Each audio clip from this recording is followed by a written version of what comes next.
I think we all agree that déconfinement must take place par étapes et par secteur. But I would like to put one point before the Prime Minister, that is, reste lakaz obligatoire. This is very heavy on the freedom, on the health of les citoyens en général. In next door, Seychelles, if I may refer to Seychelles, they introduced reste lakaz obligatoire on the 8th of April. And it was raised yesterday, because in the meantime, there have been no new cases. Your question? Now, my question is, if we keep reste lakaz obligatoire until the 1st of June, although we hope there is no new case in the meantime, does the Prime Minister feel it acceptable that we will have kept reste lakaz obligatoire for 5 weeks? Mr. Speaker, sir, I think some people still do not realize how serious and how dangerous this COVID-19 is. You know, the most effective way of fighting COVID-19 is a lockdown.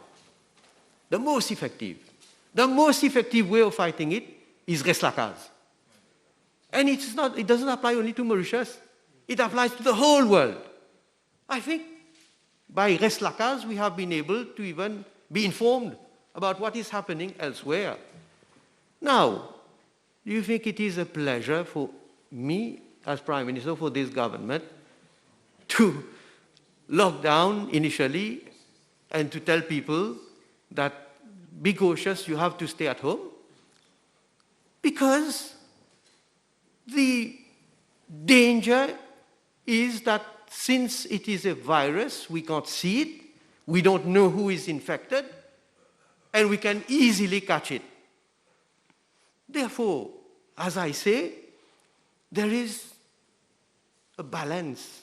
On the balance, you know, there is on one hand the health of the population, everybody's health. On the other hand, of course, the inconvenience that everybody will entail by staying at home, by not going to work, by not earning a salary, and so on. So we have to weigh. And on that weighing machine, well, of course, the health of the people, for us as a government, I don't know for others, but for us as a government, it, of course, outweighs everything else. That is why we have to sacrifice. We have, unfortunately, for a period of time, what we are saying, 5 weeks. I agree, but we have all witnessed how our children, for example, have been at home and staying at home and not being able, and some of us even live in very confined places also. But it is, unfortunately, it was necessary. And now what we are doing, we are allowing, comme on dit petit à petit, a number of activities to be carried out. And we hope, because this is the advice that has been given to us, and I see that it is also being practiced in so many countries, I can't say for every, in so many countries, that, for example, those who need to remain at home for the time being are people who are below the age of 18, as we have suggested. We have also suggested that people who are above the age of 60, especially those who are already enjoying not a very good health, they are the most vulnerable, and they should be taking even more precaution.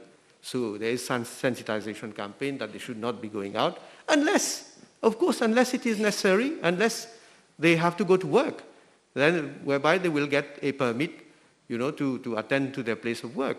But otherwise, I do not agree that, you know, we should have lifted this, or lifted this sanitary curfew, and allow, you know, many more people to circulate. This is the danger. And this is what Singapore has done. Not only Singapore, some other countries also. They started well.